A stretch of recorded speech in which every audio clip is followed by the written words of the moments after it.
10వ తరగతి లేదా ఇంటర్మీడియట్ తర్వాత ఉన్నత చదువుల కోసం సరైన స్ట్రీమ్ ఎంపిక 99 రోజుల ప్రజాపాలన ప్రగతి ప్రణాళికలో భాగంగా జిల్లా కేంద్రంలోని గ్రంథాలయంలో కెరీర్ గైడెన్స్ అవగాహన సదస్సుకు హాజరైన కలెక్టర్ యువత సాధికారతకు కెరీర్ గైడెన్స్ ఎంతో దోహదపడతాయని కలెక్టర్ ప్రతిమా సింగ్ అన్నారు.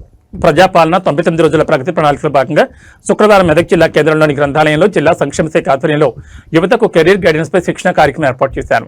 ఈ కార్యక్రమానికి గ్రంథాలయ చైర్మన్ చిరుమల సుహాసిని రెడ్డి, జిల్లా సంక్షేమ అధికారి హేమ భార్గవి, గ్రంథాలయ కార్యదర్శి వంశీకృష్ణ, సంబంధిత యువతతో కలిసి కలెక్టర్ పాల్గొన్నారు. కెరీర్ గైడెన్స్ పై యువతకు పలు సూచనలు, సలహాలు అందించారు. యువతకు కెరీర్ తాను ఎంచుకున్న రంగంలో నాణ్యమైన గుణాత్మక విద్య ద్వారా ఉన్నత శిఖరాలు అధిరోహించాలని, ప్రతి విద్యార్థి జీవితంలో ఏదో ఒకసారి ఓటమనేది తలుపు తడుతుందని, ఎవరూ అధైర్యపడద్దని అన్నారు.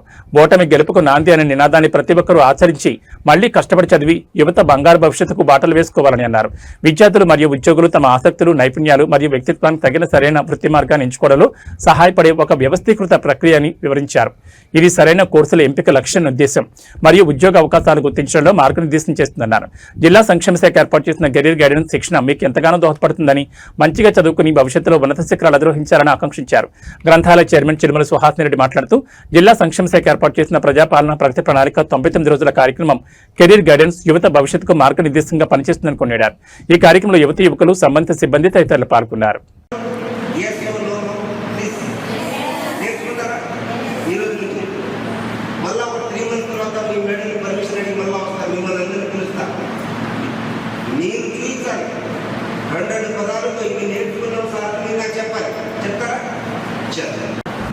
ఎంతమంది ఉన్నారు ఇక్కడ 10th పాస్ అయిన వాళ్ళు ఈ సంవత్సరం? చెప్పు, మరి నువ్వేం తీసుకుంటావు? ఎందుకు? మేడం ఏం చెప్తున్నారు అంటే, సార్ నేను ఎంపీసీ తీసుకుంటా, నేను సాఫ్ట్వేర్ ఇంజనీర్ అవుతా అంటున్నారు. సాఫ్ట్వేర్ ఇంజనీర్ అవ్వడానికి ఇంటర్మీడియట్ క్వాలిఫికేషన్ కూడా సరిపోతుంది.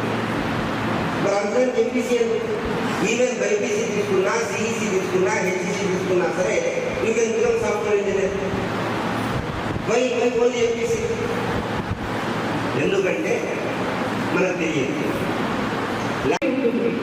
కానీ ప్రిపరేషన్ టైప్ ఉన్నప్పుడు అప్పుడే అర్థమైంది సరే సోషల్ సైన్స్ కూడా ఇంపార్టెంట్ కాబట్టి అప్పుడే మనం నేర్చుకున్నాం. అప్పుడే కూడా ఎన్సీఆర్టీతో స్టార్ట్ చేసి దెన్ ఆన్లైన్ అవైలబుల్ ఉన్న సోర్సెస్ ఆయన చెప్పినట్లుగా మనకి కోచింగ్ సోర్సెస్ చాలా ఉన్నాయి. కానీ కోచింగ్ కాకుండా ఇప్పుడు ఆన్లైన్లో కూడా చాలా సోర్సెస్ అవైలబుల్ ఉన్నాయి. బైపీసీ అంటే ఏంటి? What is BiPC? బైపీసీ చెప్తున్నాం. ఏంటి బైపీసీ? Biology, physics, chemistry.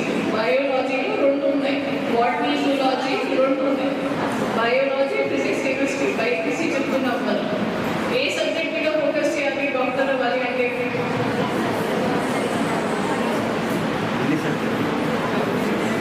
ఒక సబ్జెక్ట్, ఒక టాపిక్లో దెన్ మీకు అర్థమవుతుంది.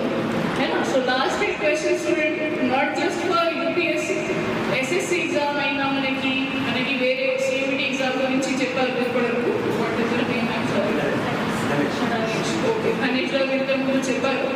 సో పాత సంవత్సరంకి క్వశ్చన్ పేపర్స్ మీరు చూడండి, అంతా మీకు ఐడియా వస్తుంది. సరే దాంట్లో జనరల్ స్టడీస్లో ఏ రకంగా వాళ్ళు అడుగుతున్నారు. ఇప్పుడు కొన్ని ఎగ్జామ్స్ మనకి కాంప్రిహెన్షన్ కూడా బాగానే ఉంటాయి. కాంప్రిహెన్షన్ అంటే ఏంటి? సింపుల్ వాళ్ళే ఒకటే స్టేట్మెంట్ ఇస్తారు, ఒకటే పారాగ్రాఫ్, దెన్ ఆ పారాగ్రాఫ్ సంబంధించి క్వశ్చన్స్ అడుగుతారు. అదే ఈయన ఏం చెప్పారు, ఏంటి, ఏమైతుంది. రెగ్యులర్ క్వశ్చన్ కూడా టైమింగ్ ఉంటుంది. మీరు లాస్ట్ చేస్తున్నారు. ఇప్పుడు ఎగ్జాంపుల్ ఇచ్చారు, A father B sister C కొడుకు B. So final A R E సంబంధం ఏంటి? సో అది కూడా మీరు చేయడానికి చాలా ఫాస్ట్గా చేయాలి. సో ప్రాక్టీస్ చేయాలి ఇట్లాంటి క్వశ్చన్స్.